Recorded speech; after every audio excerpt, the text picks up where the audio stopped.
आपको दिखाते हैं। लिखा है कि दुनिया में ज्यादातर लोग गोमांस खाते हैं, क्या वो सब पापी हैं?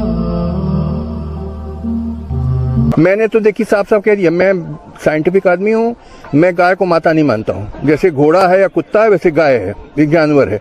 और दुनिया खाती है गाय बीफ, अमेरिका खाती है, यूरोप खाती है, अफ्रीका खाते हैं, चाइना, रशिया, ऑस्ट्रेलिया, इवन ये अफगानिस्तान, पाकिस्तान, थाईलैंड, हमारे हिंदुस्तान में भी। अभी मैं केरल होके आया हूँ तो मैंने वहाँ बीफ खाया।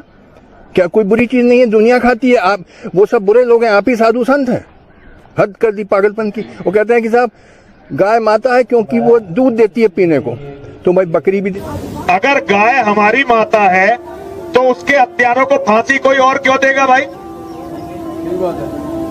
ये क्या हिजड़ों जैसी बातें हैं? अगर गाय माता है तो भाई बदला खुद लो, और गाय की हत्या उस दिन बंद हो जाएगी जिस दिन आप जो लोग गाय को खाते हैं उन्हें खाना शुरू कर दो, उसके बाद गौ हत्या होगी नहीं। जो हमारी माँ का दुश्मन है वो हमारा दुश्मन हुआ कि नहीं हुआ? अगर वो हमारा दुश्मन है तो उसका वध कौन करेगा? सुप्रीम कोर्ट के पूर्व जज जस्टिस मार्कंडेय काटजू ने गो हत्या पर संभावित प्रतिबंध के विरोध में उतर आए हैं। वो क्या कहा है आपको दिखाते हैं।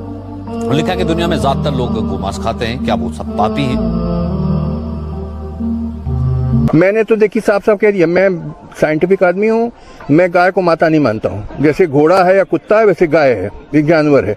और दुनिया खाती है गाय बीफ, अमेरिका खाती है, यूरोप खाती है, अफ्रीका खाते हैं, चाइना, रशिया, ऑस्ट्रेलिया, इवन ये अफगानिस्तान, पाकिस्तान, थाईलैंड, हमारे हिंदुस्तान में भी। अभी मैं केरल होके आया हूँ तो मैंने वहाँ बीफ खाया। क्या कोई बुरी चीज नहीं है? दुनिया खाती है। आप वो सब बुरे लोग हैं, आप ही साधु संत हैं। हद कर दी पागलपन की। वो कहते हैं कि साहब गाय माता है क्योंकि वो दूध देती है पीने को, तो भाई बकरी भी देती है दूध पीने को, भैंस भी देती है, वो ऊंट का भी पीते हैं लोग दूध, तिब्बत में याक का पीते हैं, वो सब देवी देवता हैं। पागलपन की बातें, बेवकूफ़ी की बातें। अब तुम गधे हो तो बने रहो गधा। मैं गधे का इलाज नहीं मेरे पास। गाय को माता मानना और पूजा करना निहायत बेवकूफ़ी की बात है। गाय एक जानवर है, जैसे घोड़ा और कुत्ता होता है वैसे, उससे ज्यादा मैं नहीं मानता हूँ। आप हिंदू है ना? हाँ, बिल्कुल सही। आपके नाम से लग रहा है आनंद आपका नाम है, आप हिंदू है। आपको गलतफहमी होंगी कि हिंदू मजहब में गोश्त खाना हराम है। आप जब हिंदू मजहबी किताब पढ़ते हैं, आपकी मजहबी किताब में लिखा है कि गोश्त भी खा सकते हैं, मांस भी खा सकते हैं और बीफ भी खा सकते हैं, गाय का गोश्त भी खा सकते हैं। आप जब पढ़ेंगे मनुस्मृति चैप्टर नंबर 5 अध्याय नंबर 5 श्लोका नंबर 30 में लिखा है कि अगर खाने वाले जानवर, अगर खाने वाले मखलूक उस चीज को खाती है जो खाने वाले जानवर है, तो आप कोई गुनाह नहीं कर रहे, क्योंकि ईश्वर ने कुछ मखलूक को बनाया है खाने के लिए और कुछ मखलूक को खा जाने के लिए। Some to eat and some to be eaten. तो अगर आप खाने वाले जानवर खाते हैं तो गुनाह नहीं कर रहे। फिर आप जब मुताला करेंगे महाभारत का, महाभारत में अनुशासन पर्व में अध्याय नंबर 88 में युधिष्ठिर, पांडव के 5 भाई थे। आपने युधिष्ठिर का नाम तो सुना होगा। युधिष्ठिर जो पांडव के 5 भाई थे, युधिष्ठिर पांडव में सबसे बड़ा भाई था। वो पूछता है भीष्म से कि हम यज्ञ में, पूजा में क्या खाना दे ताकि हमारे परदादा खुश होंगे।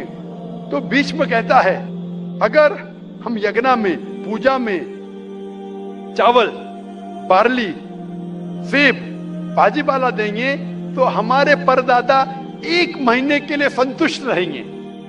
अगर हम मछली देंगे तो 2 महीने के लिए, अगर गोश्त देंगे 3 महीने के लिए, अगर खरगोश देंगे तो 4 महीने के लिए, अगर बकरी देंगे तो 5 महीने के लिए, अगर सुअर देंगे तो 6 महीने के लिए, अगर परिंदा देंगे तो 7 महीने के लिए, अगर हिरन देंगे तो 8 महीने के लिए, अगर बैल देंगे तो 11 महीने के लिए, अगर गाय देंगे तो पूरे 1 साल के लिए हमारे परदादा संतुष्ट रहेंगे। 1 साल। दूध की बात कर रहे हैं सर। आप बफेलो देंगे, बफेलो तो 12 साल के लिए, अगर राइनोसरस देंगे या रेड मीट, लाल गोश्त, तो हमारे परदादा हमेशा के लिए संतुष्ट रहेंगे। पूरा मेन्यू है महाभारत में, हिंदू किताब में पूरा मेन्यू है। क्या चाहते हैं? भाजी पाला, मछली, गोश्त, खरगोश, हिरन, बीफ, बड़े का छोटे का सब है। आप अगर वेद पढ़ेंगे, वेद में भी लिखा है कि संत और साधु गोश्त खाते थे, गाय का गोश्त भी खाते थे। फिर आप क्यों कहते हैं कि गोश्त खाना हराम है? क्योंकि बहुत से हिंदू लोग बाकी मजाहिब से प्रसन्न हुए। मजहब से प्रसन्न होने के बाद कुछ मजहब मानते अहिंसा में, और वो समझते हैं कि जानवर को कत्ल करना गुनाह है। क्यों? क्योंकि जानवर में जान है, बाजी पाला में जान नहीं है, पेड़ पौधों में जान नहीं, इसलिए बाजी पाला खाना गलत नहीं है, लेकिन जानवर खाना गलत है। आज साइंस तरक्की कर चुका है और हम जानते हैं कि पेड़ पौधों में भी जान है, तो उनकी लॉजिक जरा बदल गई। हाँ जाकिर भाई, हम जानते हैं पेड़ पौधों में जान है, लेकिन पेड़ पौधे उनको दर्द का एहसास नहीं है, उन्हें दर्द नहीं होता। पेड़ पौधों को दर्द नहीं होता है और जानवर को दर्द होता है, इसीलिए जानवर खाना बड़ा गुनाह है, पेड़ पौधे खाना कम गुनाह है। आज साइंस फिर से तरक्की कर चुका है। तरक्की करने के बाद साइंस ये कहती है कि पेड़ पौधों को भी दर्द होता है, लेकिन उनकी दर्द की आवाज आपको सुनाई नहीं देती। हम इंसान सिर्फ 20 साइकिल्स और 20,000 साइकिल्स के दरमियान फ्रीक्वेंसी में सुन सकते, इसके नीचे इसके ऊपर नहीं सुन सकते। वो चीखते हैं लेकिन हमें उनकी आवाज सुनाई नहीं देती। तो एक शख्स ने मुझसे सबसे ज्यादा बहस किया और कहा कि जाकिर भाई, मैं मानता हूं कि पेड़ पौधों में जान है, पेड़ पौधे को दर्द होता है, लेकिन पेड़ पौधों में सिर्फ 2 या 3 सेंसेस है, जानवरों में 5 सेंसेस है, इसलिए जानवर का कत्ल करना बड़ा गुनाह है।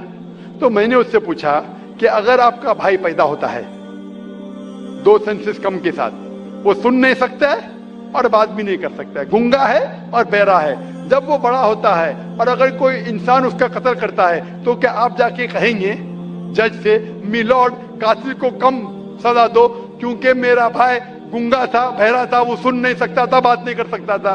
आप तो कहेंगे कातिल को डबल पनिशमेंट दो, मेरा भाई तो मासूम था, ना सुन सकता था ना बात कर सकता था।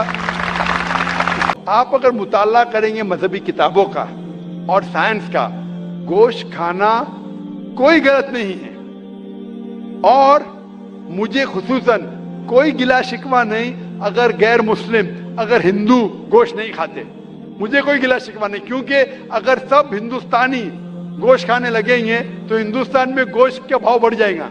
आज महंगाई का जमाना है, पेट्रोल का भाव बढ़ रहा है, सब हिंदुस्तानी गोश्त खाने लगेंगे तो गोश्त का भाव भी बढ़ जाएगा। तो मुझे कोई गिला शिकवा नहीं आप अगर गोश्त नहीं खाते, लेकिन अगर आप ये कहेंगे कि गोश्त खाना गलत है, तो आपको आपके मजहबी किताबों के बारे में नहीं पता है और साइंस का भी नहीं पता है। अगर आप कहेंगे किसी की जान नहीं लेना चाहिए, तो आप 2 मिनट भी जी नहीं सकते। हम जो सांस ले रहे हैं ये जर्म्स है, जर्म्स में भी जान है, आप सांस लेने से उनका कत्ल कर रहे हैं, तो आप जी नहीं सकेंगे। इस्लाम में ये है कि जो चीज की इजाजत है वो आप खा सकते, जो हराम है उसको नहीं खाना चाहिए। इसीलिए मैं हवाले देता हूं, मैं कोई आलिम नहीं हूं, मैं कोई पंडित नहीं हूं, मैं अपने आप को तालिब इल्म कहता हूं, लेकिन मैं हमेशा हवाला देता हूं। तो किसी को भी शक है, किसी को भी शुबा है, तो घर पे जाके चेक कर सकता है, या इंटरनेट पे जाइए, आप टाइप करो, वेद भी इंटरनेट के ऊपर है, कुरान भी इंटरनेट के ऊपर है, टाइप करो, रेफरेंस टाइप करो, आपको हवाला मिल जाएगा।